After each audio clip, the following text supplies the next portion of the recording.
Welcome to Beyond the Paycheck. I'm Paula Christine. Stop living paycheck to paycheck and start living the life that you dream about by taking control of your money.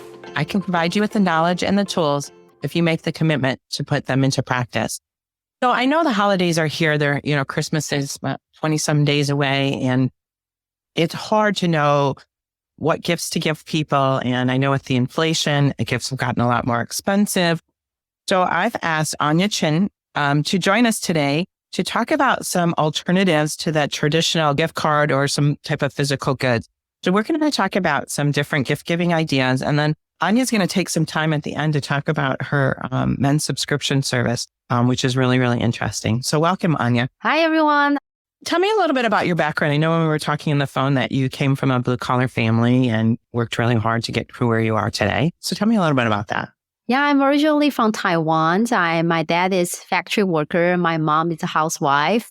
My parents always say, you have to get to the best school because in Taiwan, the better school is, the cheaper it is, which is opposite from here in the US. Yeah. And so I was kind of forced to be that way. And my first job was in a reporter. And back in Taiwan, and 15 years ago, reporter is quite a good job. So I never thought I would be leaving their job, but then one day someone came to this Taiwan and they asked me like, where do you work? And I was so proud. I said, I work for Apple, which is actually Apple Daily. It's a newspaper in Taiwan. And I thought everybody knows it. And I was so embarrassed. I was like, oh, my world is so small. I thought everybody know Apple Daily, but it was actually people thinking of the Apple company in Silicon Valley. I decided to get out of Taiwan and learn more about the world. And a lot of people ask me, like, how would you calculate a return on investment? Because, in Taiwan, the living cost is pretty low. So getting a master's degree in Northwestern University sounds like crazy amount of money. And you probably have to pay back a loan for 15 years. And I told people, like, wasn't able to calculate the return, because the return is in the future and you don't know what's in the future. I have no clue. I will become product manager, leading product team for Facebook and eBay and Target, and I have no clue. So I told people I calculate what's a worst scenario, and the worst will be I have to pay back the loan for 10 years, and I think that's okay. And I decided to give it a try.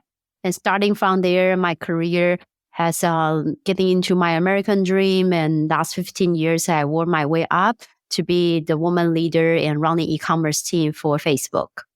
Congratulations. I mean, that's huge success. I mean, you really, truly are living the American dream. Yeah, a lot of people help me. And I happened to graduate in 2008, which was right after the Lehman Brothers went bankruptcy. So very similar to the COVID last few years, there was no job anywhere. And so then I emailed 2,000 alumni and I went to New York and LA for 2 months, living on friends' couches and then visit strangers every day. And then I bought newspaper from the newsstands and I calling the numbers, say, advertising here, call this number. So I call them, say, I want to work here. And eventually I didn't get any jobs, but then I used what I learned. I put together a business plan. I went to a small farmers magazine company. I pitched them for the business plan. So let's start talking about different gift giving ideas. Your ideas are fantastic. And I'm going to look at some of those for my kids this year. Yeah, I see a few trends. One is that people are getting more and more care about experience than physical stuff. Nowadays, people seem to have everything they need. And we stay home during COVID and realize, oh my God, I have too much junk at home and so many clutter. So a lot of people start considering, hey, how about we bring you to a theater? Let's go on a movie. Let's go to a show. Let's have you a yoga classes. Or in our case, meant wear rental subscription service. So how about have a stylist who will style you and pick the best outfit for you, and you can wear 8 clothes per month for a couple months. And so one trend is definitely bring the experience more. The other trend is that people care more about sustainability. So sustainability comes in many forms. It's not just how sustainable the items or gift being designed. For example, in our clothes, we have clothes made by recycled coffee ground. We clothes made by recycled plastic bottle, clothes made by cinnamon. And the founder store some textile in a warehouse. Previous tenant was a Chinese herb company. So then they're surprised to find out that, cinnamon actually can reduce odor. And then from there, they design the clothing they made with cinnamon. So more than that, but also maybe it's the model of the service or product. For example, are you buying secondhand items, or are you buying something that is more like rental service that you don't have to own new stuff all the time? Are you doing something circular? Does the packaging over package, or does it come in with something recycled, usable, or higher duration of the usage? So it's not using one time and it can use, and you can replace a part modularly. If you gain weight, lose weight, you can have different clothes. No, I was just going to talk about that secondhand and the rental clothing. I mean, I do shop at secondhand stores quite often, but the rental clothing, I mean, I just was talking with John, my producer, before you joined us about how you say you write clothes for your vacation, and then when you're leaving for your vacation, you just put them in a box and then ship them back. I mean, I think that's an amazing idea. And if you think about somebody looking for a job, maybe they need suits for their interviews, but they don't wear them pretty much any other time. So it'd be great to be able to rent stuff like that. Yeah. So for the idea for rental, you can explore different type of things. So before I start a company, I always this Uniqlo girl wear the same thing every year, the Gap persons. And I was afraid to try something out of comfort zone. I'm lazy, I'm practical. But for rental is that you wear 8 clothes per month, like your Netflix show. You watch this one for 5 minutes. If you don't like it, get on the next show, right? So it's not like it's $5 discount or $10 discount. That's why you watch a show. It's because you truly like it. And in the rental model, the stylist will pick for you. You have over 200 brands that you can try with different style, from preppy, streetwears, classic, Americanos, and smart casual, business casual, all kinds of things you can try.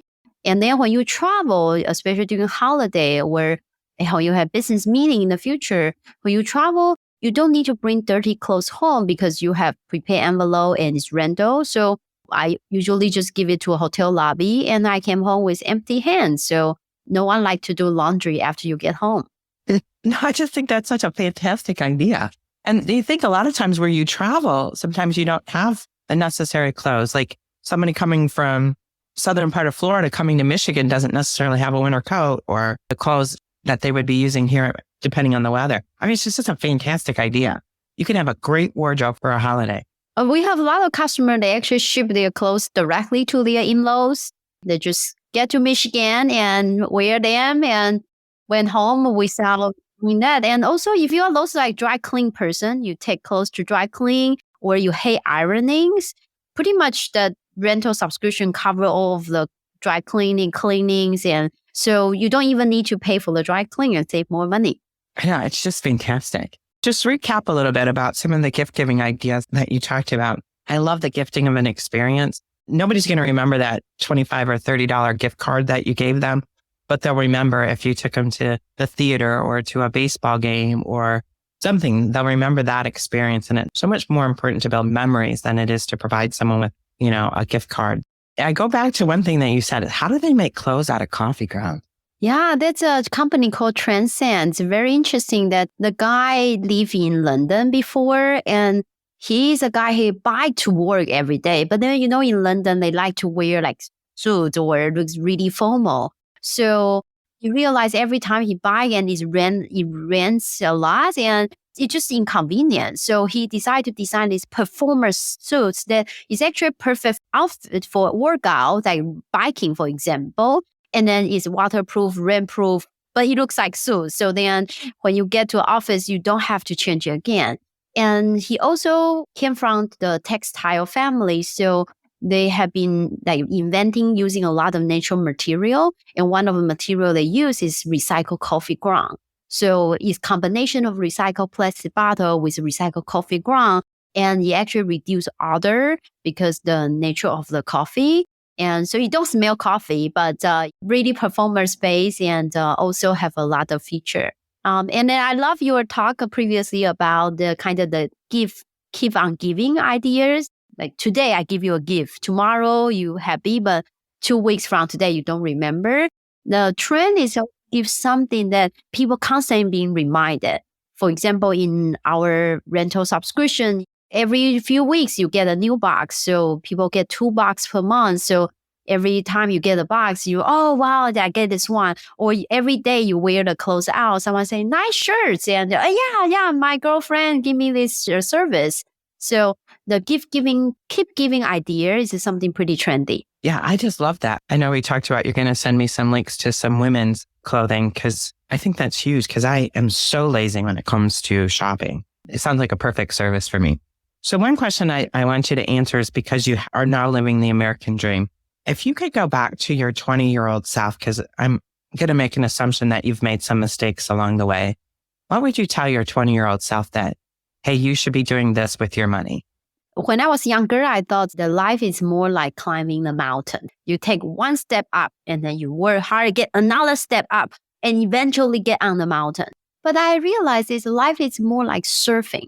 You go up, you go down, so you go up and go down. And what you need to do is you try to prepare. And when you go down, you prepare to stand up when the next wave comes. It just up and down. It's just very normal. And then when I was using this analogy, my mom correct me. My mom said, hey, I heard you talk about on the podcast about the mountain things.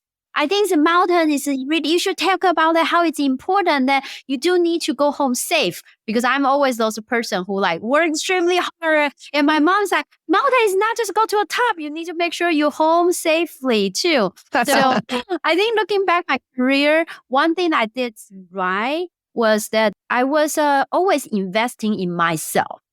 When I was getting a first job after the magazine company that I pitched in for the idea was at Sears, and I realized I was have to learn more knowledge about the business more than just marketing. I have to work with a finance person. I have to work with the buyers and operation person. So then I get my MBA during that time again.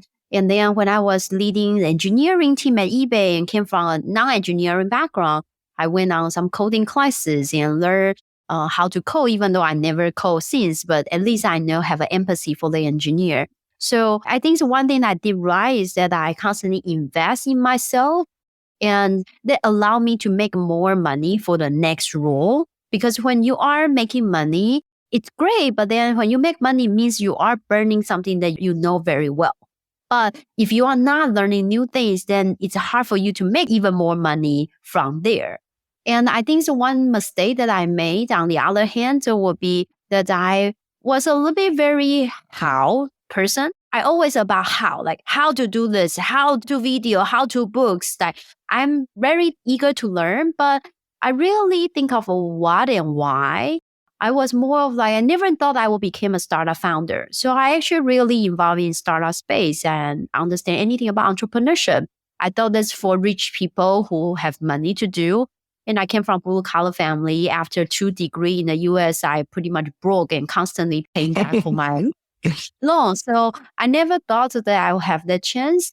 But I wish I'm a little bit more open-minded, because sometimes you just go with your curiosity and you will be surprised that maybe you are selling a chicken over rice and one day chicken was out of stock, so that you decide to sell beef, and turn out the beef noodle soup is more famous than the other one, more popular. So you never know. Just kind of have your curiosity lead you to your next things. Oh, I agree with that 100%. I mean, that's how I got to be where I'm at, is just because I'm always investing in myself and I'm always learning more. And then through that, many opportunities have opened up the door for me.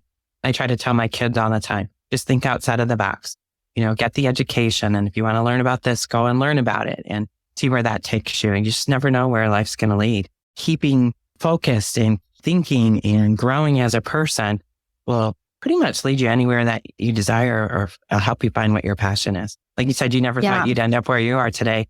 I totally never thought I would end up where I am today either. Yeah. If you're looking back at left my first job as a reporter in Taiwan, it was hard. Like you were 21 years old and you were a correspondent for city mayor, and you make kind of good money there. But if I didn't leave that, I never had chance to kind of work for Target and became work for eBay and even building e-commerce team for Facebook. And that's something that I couldn't imagine. And of course, I make way much more than being a small reporter for a small newspaper in Taiwan. You don't know what you don't know. So open-minded, and then you can definitely dream big. Yeah. Commit to lifelong learning. I've learned a lot from you today. I really appreciate you being our guest today. So if anybody wants to reach out to you, how would they find you? They can go on the tailor.style, taelor.style, and they can use a coupon code for paycheck, all cap, and get 10% off for the gift card, tailor.style. Oh, that's awesome. Thank you. Okay, we'll put all that in the show notes so that everybody will have access to it. We really appreciate that discount. Yeah, I wish everyone a very happy holidays, and hopefully this holiday gift is not just a gift, but also help someone to save their mind space and give them more time and help them to achieve their dream. Thank you. So if anybody would like to reach out to me, you can email me at paula@paulachristine.com, or you can check out the website at paulachristine.com. So I too wish everybody a happy holidays. And next week, we are bringing back Lynn Habrowski, our financial planner, who's going to talk about the family love letter. So how you talk to your family about what your last wishes are. And it's the perfect time to be having those conversations because we're all going to be getting together with our family members over the Christmas holiday. And it's always a good time to share with your family what your true intentions are. So thanks, everybody. Thanks for tuning in.